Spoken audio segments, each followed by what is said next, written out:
What's up, you guys? Oh my god, Samurai King 8 is here today. Oh my god, man. It's been almost 2 years since I made a video.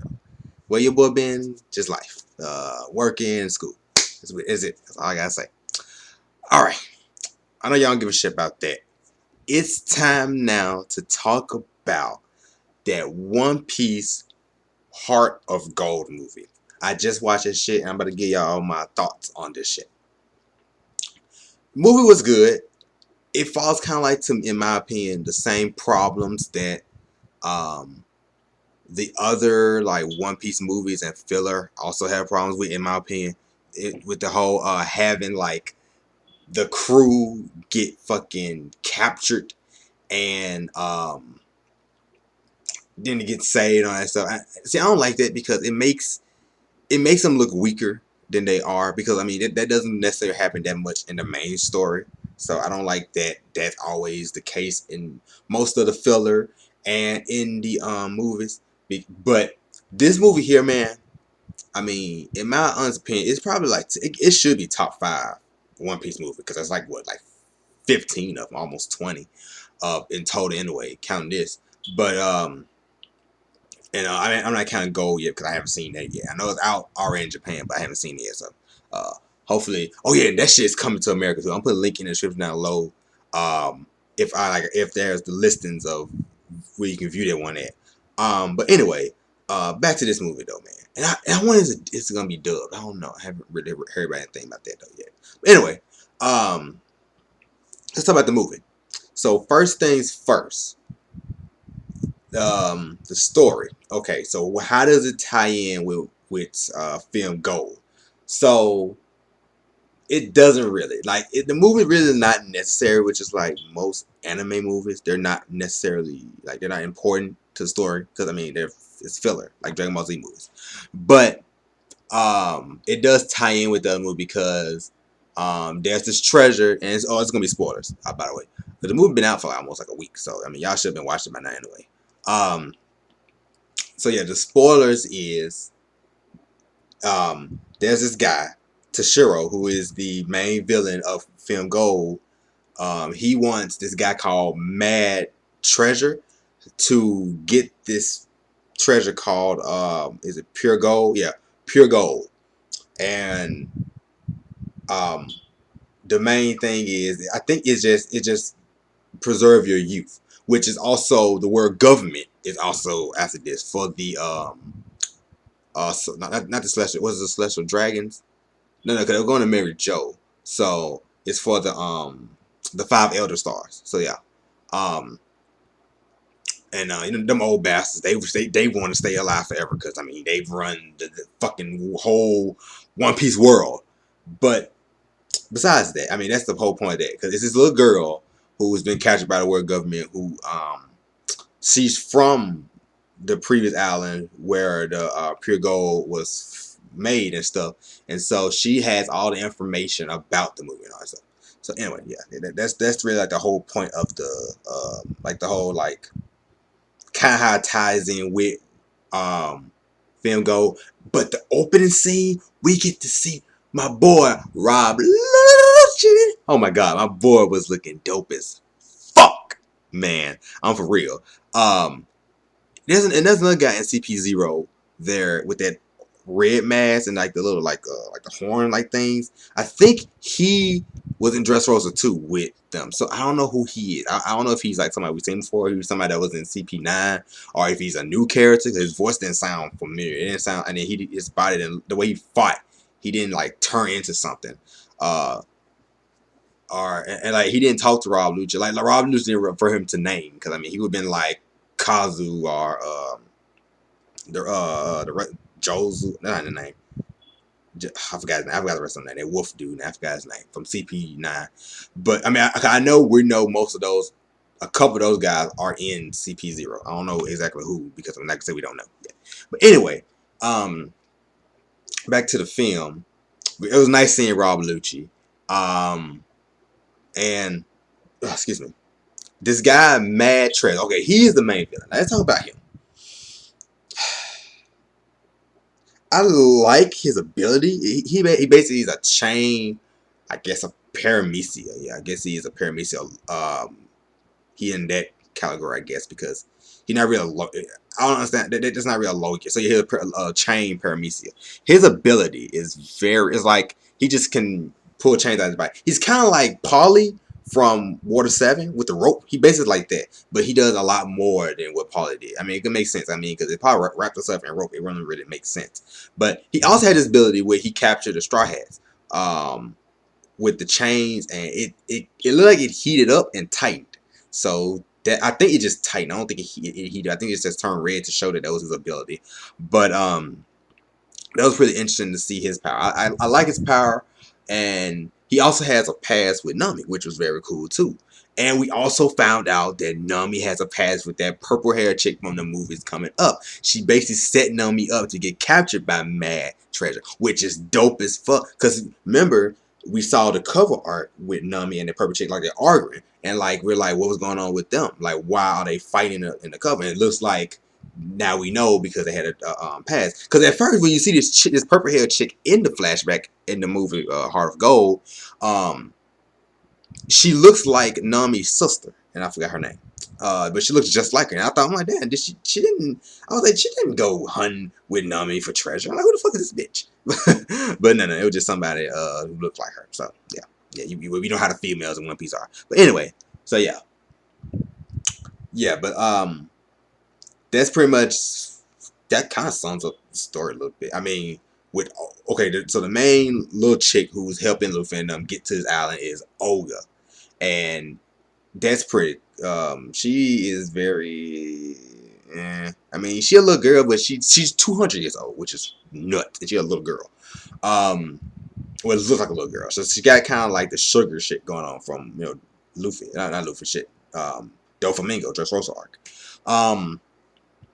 That and then like, but see the main thing about the movie is it's great seeing all the characters back together because if you cut out with the manga and anything or the anime, they are all separated right now. Which is sad because I mean I like seeing them all together with the jokes and all that, how they work together. Because the comedy just flows when all the characters are all together. But yeah, that's just going on with that. But let's get to the nitty gritty of the movie.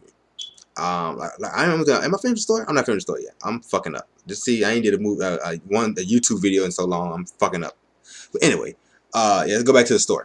So yes, Nami and the chick had a backstory. And Nami and the main dude got a backstory. And like I said, the Straw Hats gets captured. And they're going to find the treasure. Luffy meets up with Olga's, the main girl's father, and he helps him go to fight this dude to show. And it's again, they kind of making Luffy a lot weaker. I like the fact that he didn't have to use Gear 4th against this dude because to me he wasn't that strong, to be honest with you. But the movie is long as fuck, by the way. The movie is 144 minutes long, which is very long for an anime movie.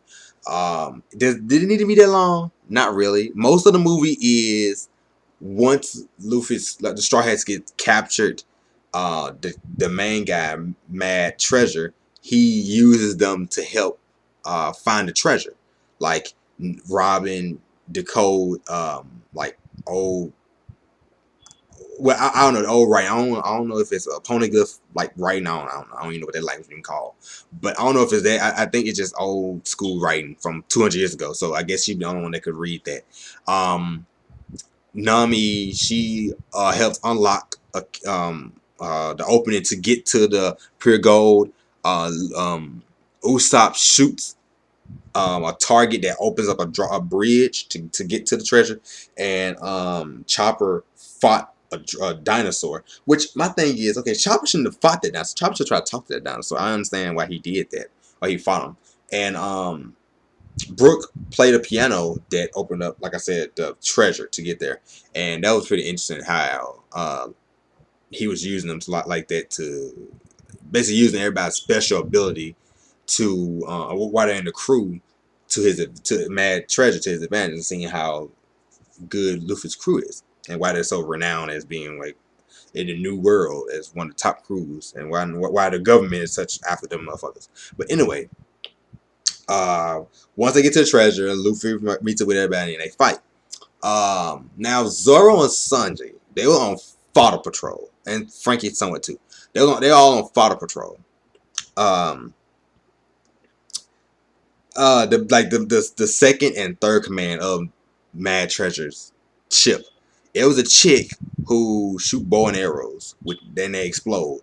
Zoro fought her, and Zoro fucked her up big time. Zoro didn't even cut her. Like I like the bling they had on, like the chick had on. I like that bling she had on. Like she had a hat, and it looked like some fucking I don't know, some little girl shit. Like some little shit my nieces be watching. Like it was all bedazzled hat and shit. It looked so funny. And the other dude who was in Mad Treasure's crew, he reminded me of that little blue dude from that Android Dragon Ball Z Android movie, and because he was, I guess, black, and he was like, "What's up? Yeah, yeah," and all that shit with the big lips and stuff. I'm like, "Oh yeah, okay, they make them nigga jokes. All right, okay, all right, I see yo. That's cool. That's cool. It's cool. Oh, it's cool. You my boy. It's cool." But yeah, that was going on with that. So,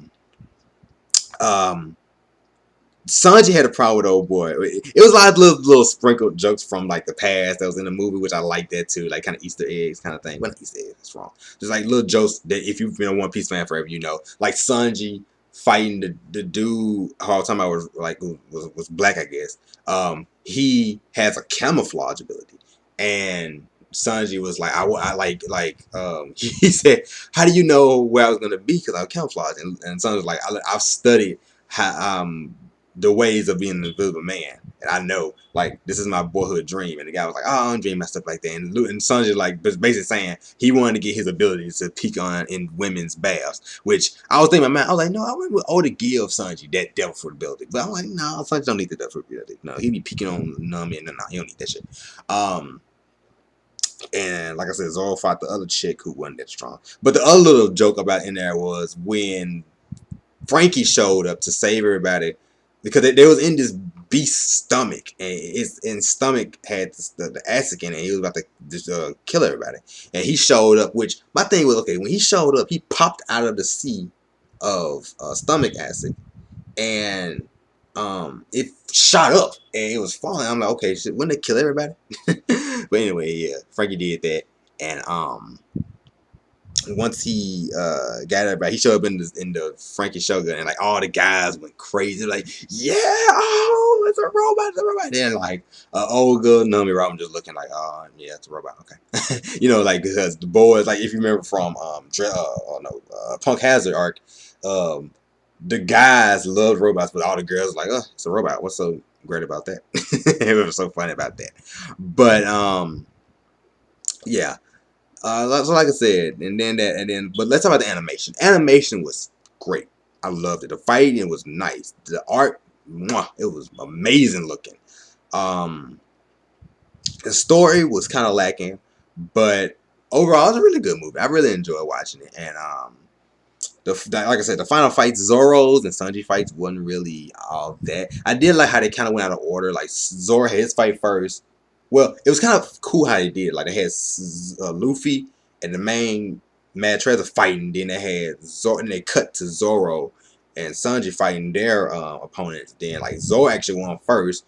Then Sanji won. Then it went to Zoro, Luffy and Mad Treasure fight. And I was like, okay, they're trying to kind of change up the order a little bit. But still, Zoro and Sanji on Fire Patrol, and Frankie really didn't do anything. But besides,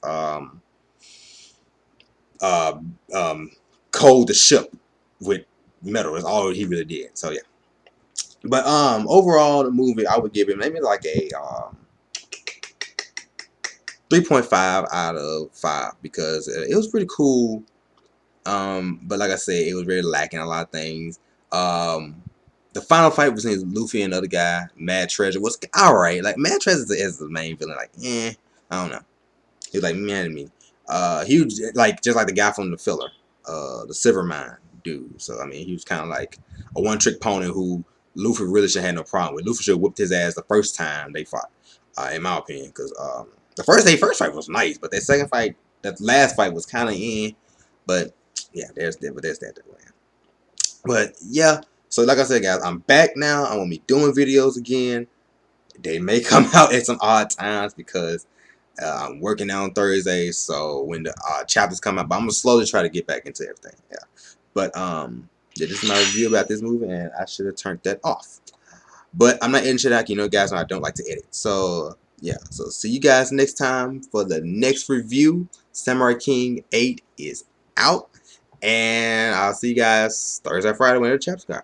All right, don't forget to like, comment, subscribe, and share the video. Adios.